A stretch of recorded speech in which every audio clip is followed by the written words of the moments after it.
guys, welcome back to P Squared Sips&Convo with Pamela Guillory Lee and Paulette Afro Angel Abby Nomo. And today we're talking about doing it all, working moms, being a wife, being a boss. And I have my dearest friend Brittany Brooks with me today to talk about how she does it so effortlessly.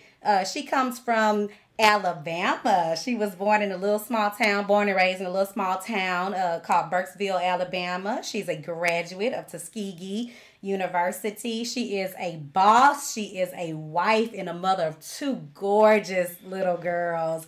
And welcome, Brittany, to P Squared Sips&Convo. Thank you so much, ladies, for having me. Thank you.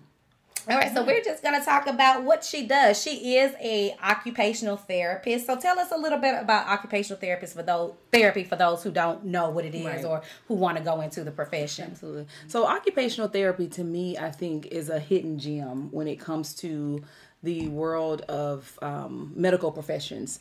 Oftentimes, as a child, you're either presented with one or two career paths, whether it's being a doctor or a nurse. You never hear about the ancillary services that are in between. Occupational therapy, to me and to the world, is still sort of a mystery. It is. So people are just really unaware of what it actually is.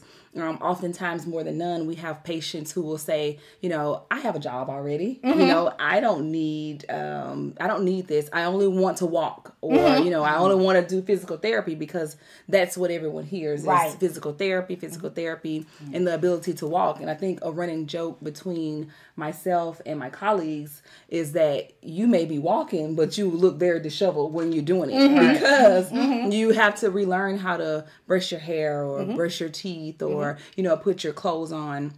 So for those of you who are unaware of what occupational therapy is a rehabilitation services that you would receive after a major incident or accident, whether it's at the beginning of the spectrum of your life, whether it's at birth or just at that near, end of life sort of deal. So that's kind of what occupational therapy is. We are there to teach you, rehab you, so that you can be able to perform those tasks that were affected, due to an injury or some major accident or a stroke. And so that's what we do, and that's what occupational therapy is. Oh, cool. Awesome. Yeah. I'm on the outside looking in because, Pamela Guillory is also in that field, and she's great at what she does as well. But me on the outside looking in, is it more of a mental way that you deal with these people that has to... So it can be both. It can be both, and that's a good question that you asked. Occupational therapy, you can dive into the mental health aspect as well. Okay. It's a very multifaceted career. Yeah. So you can go into mental health, you can go with pediatrics and work with children, you can work in a home healthcare setting, you can even work for Fortune 500 companies. So the opportunities are endless. In that manner. Okay, that's awesome. So you're a boss. So you're over your whole department, correct? Yes, ma'am. Okay, awesome. She's over me. Yes. Now that's a hard task. You're a boss. You're a wife. You're a mother. So with having all those tasks that you have to deal with, if you want to expound on each of those tasks, feel free to do so. But how do you juggle it all as a woman? I think with you guys putting it like that, it gives me anxiety just to think about it. Being a boss, being a mother, being a wife, it has to be a delicate balance, to answer your question. Sometimes one role supersedes the other. Yeah. And it's just oftentimes I have to, recognize and understand when it's time to step back or to step into that role. Yeah. My husband is really great with pulling my coattail sometimes and saying, hey, you may need to step back from work a little bit and focus on, home life and being a mom. So you got to kind of trade hats. Exactly. A lot of times. So speaking of trading hats, when I get home off of work, soon as I hit that door, the business side to me has to turn off because I have two girls who's looking for me to tell me, what happened on the playground or what do they eat for lunch or, they failed to be mom. And I still have to be able to provide that same amount of attention to my husband as well. Right. And so I think that oftentimes we get so busy in day-to-day activity, but those two roles, being a wife and a mother, mean the absolute most to me. And so I have to make sure that, sometimes I draw myself back in. making sure that I understand what's the important, because family is all that I have at the end of the day. That's good. Yeah, that's good. And she balances it so well. She really does. Thank you. And I always tell you all the time, like, hey, we haven't talked, like, hey, I'm still over here, like, we need some girl time sometime soon. But when you do find the time to balance work versus being a wife versus being a mother, what does your me time look like? So how do you find time for you? Right. So me time for me sometimes occurs between the hours of 6 a.m. and 7 a.m. When I'm up and I'm getting dressed and getting ready for work. That's the time I take to pray, meditate, focus, think about what's the goal for the day. That me time also is afforded to me because of my partner, because of my spouse. He always ensures and makes sure that I have that me time, because you're right, I do wear the mommy hat. I do wear the hat of a boss and a wife, but he always ensures that I have that me time. So whether it's, allotting me the time to go and, get my nails done or go get my hair done or get a massage or just hanging out with my friends, I think that, he's a very big advocate for that. And so a lot of relationships don't have that, where you have that spouse that's willing to take over those roles so that you can have that me time. So that's what that sort of looks like for me. So it's a good collaboration between you and your husband. Absolutely. Absolutely. I couldn't do it without him. You have a partner that pretty much understands what your hustle is. Exactly. Really and important. Because he's in the healthcare field as well, he understands. So it's kind of good that, he understands the day in, the day out of my day. Okay. So it works. That's awesome. It works. And I've always told you that you remind me of Claire Huxtable, the way you compose yourself. Wow. And I don't tell many people that. I don't tell many people that they remind me of Claire Huxtable, because she was always, even in the midst of chaos, she was always so poised. She was always like, she would give you the calm business. And cute. Yes, and give you the business and still stay professional, not even say a curse word, just stay poised and intact in doing that. And I've always told you that you've always had that composure and that calm. So how do you keep that calm when you're dealing with us, you're dealing with the outside part, the business aspect of our job, not just the therapy aspect of our job. And then, we all have personal things going on too. So how do you keep all that contained in the poised manner that you do? Well, I thank you so much for that comment. You do. I think that Claire Huxtable, that's a pretty good one. Good comparison. Great. For me, I think about humility. And for me, you have to get a chance to know individuals and, come down to that level to people are people, regardless of titles, accolades, money. Those type of things don't impress me. My goal is to connect with people on a daily basis. And that human connection for me is what keeps me grounded. I was always taught, you have the same respect for the janitor that you do for the CEO when you walk into the room, because everyone at the end of the day is a person and deserves that level of respect. So I'm definitely a work in progress. And it takes, time and effort to be able to do that and to curb some of the things that I may want to say or the things that I may be feeling. But that's just kind of, what I do right now. And you do it well. You do. So let me dig a little bit deeper. So what keeps you sane and centered while you're doing these tasks in your job and this balancing life? Is it more meditation? Are you more spiritual? What is your whole... It's faith. It's faith. Okay. It's faith and understanding and acknowledging where I've come from. Yeah.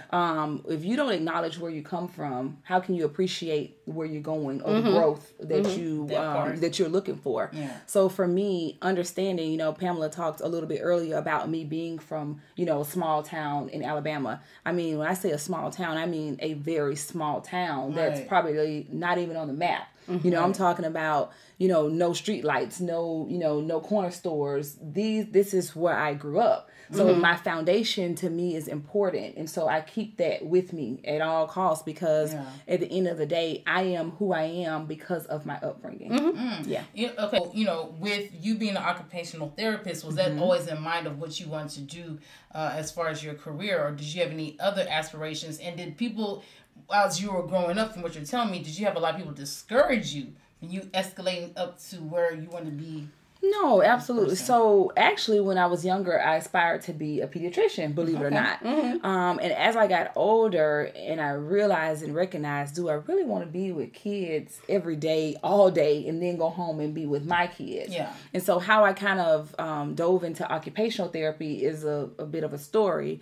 My mom was receiving physical therapy on her knee at one point in time at an outpatient clinic. And so I went there with her, and then I ended up getting a partial scholarship to Tuskegee University. So just going through, I knew I wanted to be in the healthcare field because I always had that innate ability to help people. I always wanted to be that person to, when someone is sick, I want to be that one you rely on. So at the time, at Tuskegee, the programs that they offered were nursing and allied health.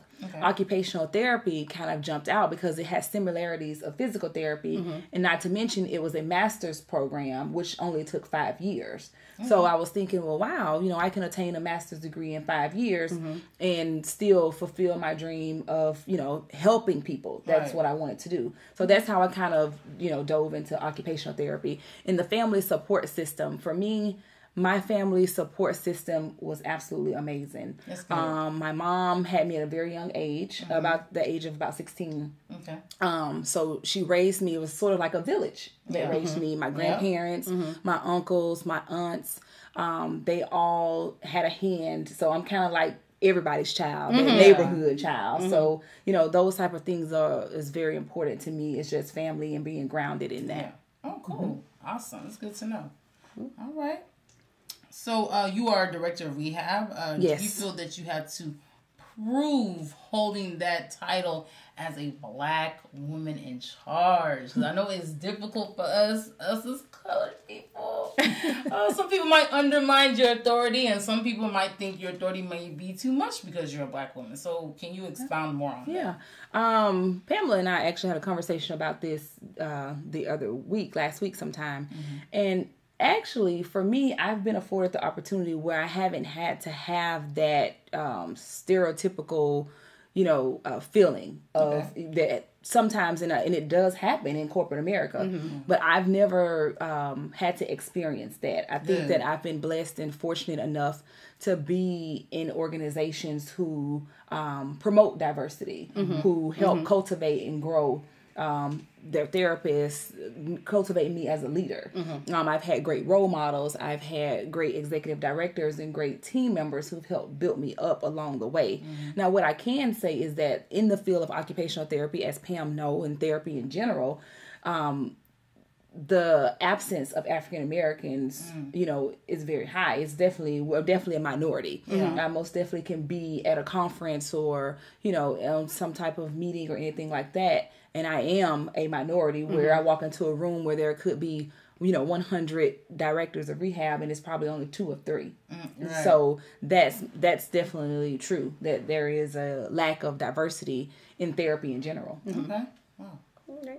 And so in the climate of, what's going on in America, so we have to talk about a current event. Right, absolutely. But as a Black woman who you grew up in Alabama. Right, absolutely. What do the injustices of Sandra Bland and Breonna Taylor mean to you? Like, how do you feel when you see how tragic their stories are and the injustices that what's happening to them? Right. For me, Sandra Bland and the Breonna Taylor case is one, for me, I think it brings up grief.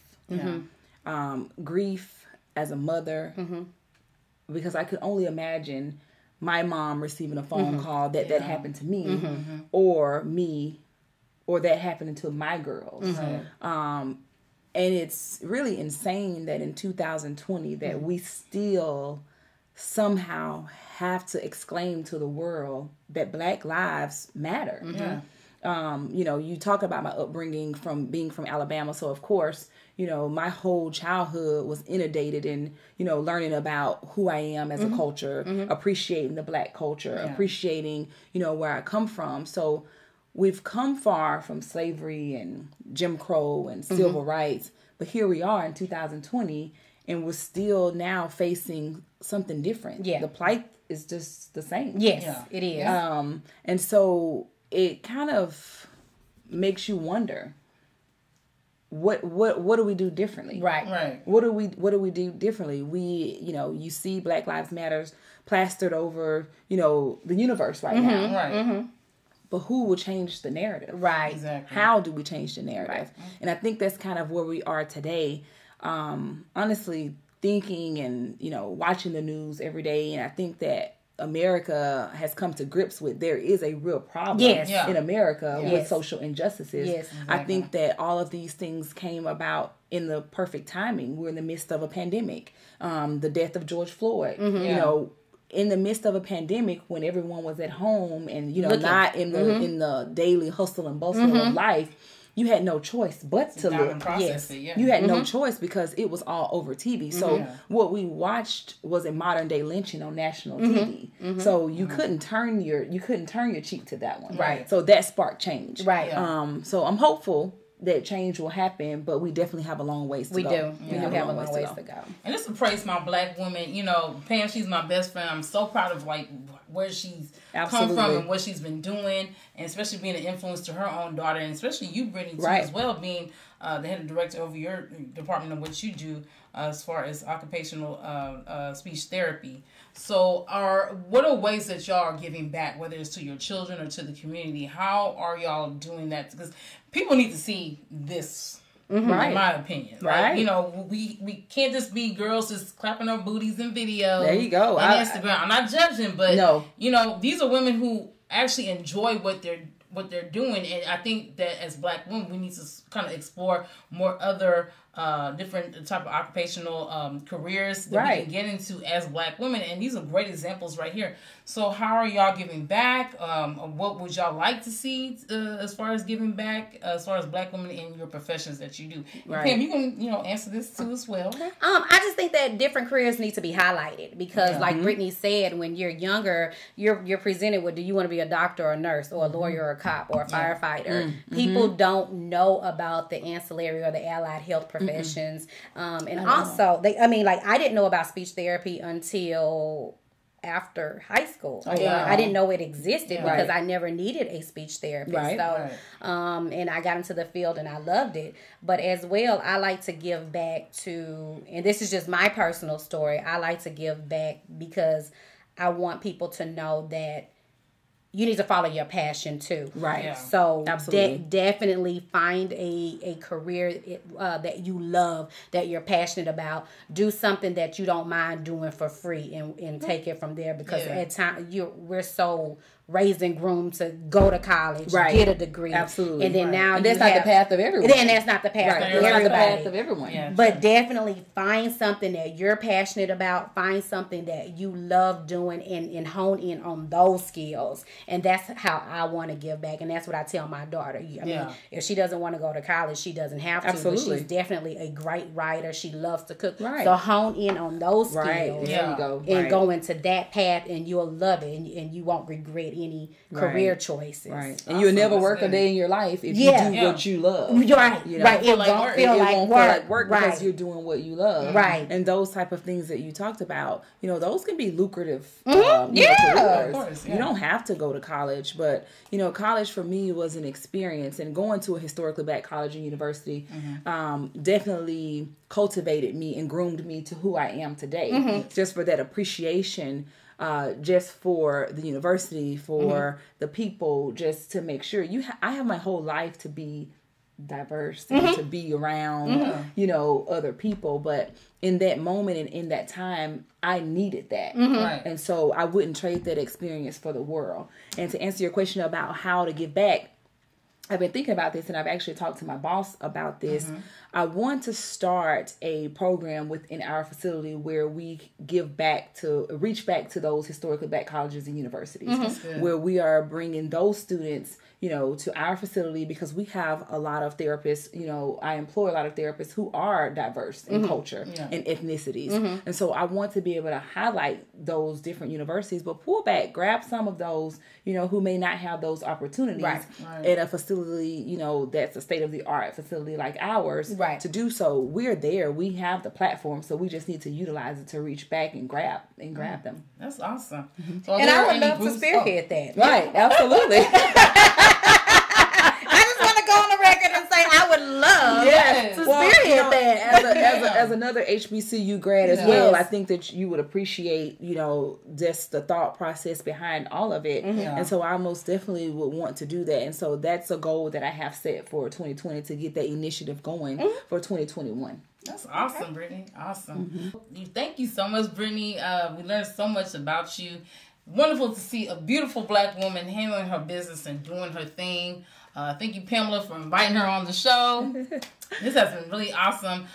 We will definitely have you back for sure. Yeah, absolutely. Well, I just want to say thank you to you two beautiful ladies for allowing me to use this platform to, just to talk about the field of occupational therapy and just the balance of work life and a mom and a boss, and just maintaining that delicate balance, because I think it's very important, especially in the climate. That's awesome. Thank you.